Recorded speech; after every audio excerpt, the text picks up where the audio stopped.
제목 그대로 오늘은 김성재 사망 25주기입니다. 상가 고인의 명복을 빕니다.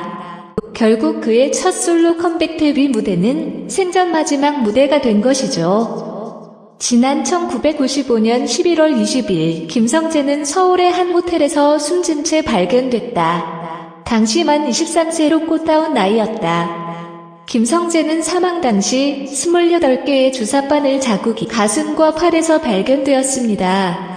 이를 부검한 결과 졸레틴이라는 동물 마취제 성분이 발견된 것인데요. 이후 여자친구였던 A씨가 졸레틴을 구입한 사실이 드러났고 용의자로 지목돼 살인 혐의 수사를 받았다.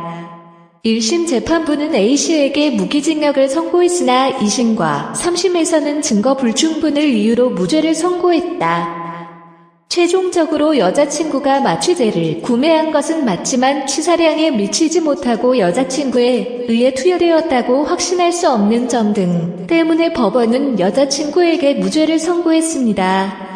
그 당시 경찰의 초동수사 소홀로 인해 물증 확보가 어려웠고 초기에는 그저 심장마비로 추정하여 김성재 사망 이후 함께 투숙하였던 미국인 무용수 2명이 출국하는 것조차 막지 못하였다고 합니다. 이는 1995년 한겨레 기사에 따른 내용. 나중에야 약물 얘기가 나오자 부랴부랴 국과수에 부검 의뢰를 하였고 그 당시 CCTV를 찾는 등 노력을 하였으나 이미 CCTV는 지워진 뒤였습니다. 너무나도 갑작스러운 김성재의 죽음에 많은 사람들이 아직도 의혹을 갖고 있는데 그 이유는 의혹이 풀리지 않고 있기 때문입니다. 김성재의 사망 원인은 약물 과다 투여로 알려져 있습니다. 고인이 떠난 지 25년이 지난 현재에도 고인이 죽음을 둘러싼 의혹들과 미스터리는 여전하다.